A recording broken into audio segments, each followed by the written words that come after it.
ஓம் ஸ்ரீ குருப்யோ நமஹ. இன்றைய பதிவிலே நாம் பார்க்க இருப்பது காவிரி ஆற்றின் சிறப்பு பற்றி.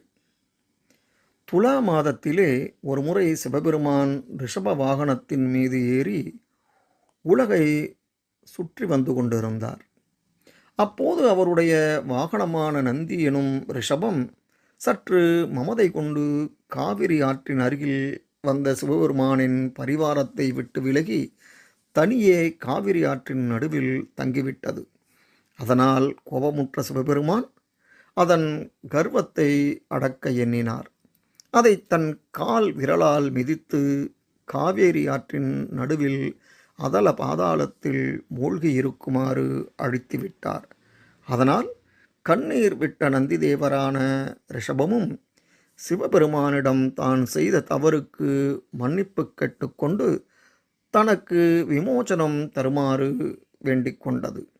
ஆகவே சிவபெருமானும் மனமிறங்கி இனி அந்த ரிஷபம் அங்கேயே இருந்து கொண்டு காவிரியில் வந்து நீராடுபவர்களுக்கு தன்னுடைய சார்பில் அருள் புரிந்து வருமாறு கட்டளையிட்டுவிட்டு மறைந்தார். ஆகவே காவேரியில் அமுங்கியுள்ள ரிஷபத்தின் மீது சிவபெருமானின் கட்டை விரல் பதிந்து இருந்ததினால் காவிரியில் துலா மாதத்தில் வந்து நீராடுபவர்களுக்கு சிவபெருமானின் அருள் நேரடியாக கிடைப்பதாக நம்பப்படுகிறது. இந்த துலா மாத ஸ்நானம் மாயவரத்தில் ஓடும் காவிரியில் அதிகம் சிறப்பாக கொண்டாடப்படுகின்றது. அதனால்தான் 1000 ஆனாலும் மாயவரம் ஆகுமா என்று பெரியோர்கள் கூறுவார்கள்.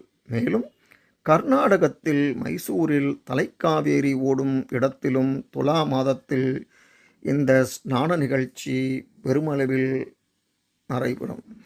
இந்த ஐப்பசி மாதத்திலே காவிரியில் ஸ்நானம் செய்வதால் ஏற்படும் பலன்கள் 3.5 கோடி தீர்த்தங்கள் இந்த துலா மாதத்தில் காவிரியில் வந்து சேர்வதால் இதில் ஸ்நானம் செய்வதன் மூலம் அழகு, ஆயுள், ஆரோக்கியம், செல்வம், கல்வி, வலிமை, மங்கல்ய பாக்கியம், புத்திர பாக்கியம் ஆகியவை சித்திக்கும். இதை காட்டிலும் புண்ணிய செயல் எவ்வுலகிலும் இல்லை. எனவே இந்த ஜென்மத்தில் ஒரு முறையாவது துலா ஸ்நானம் செய்ய வேண்டும்.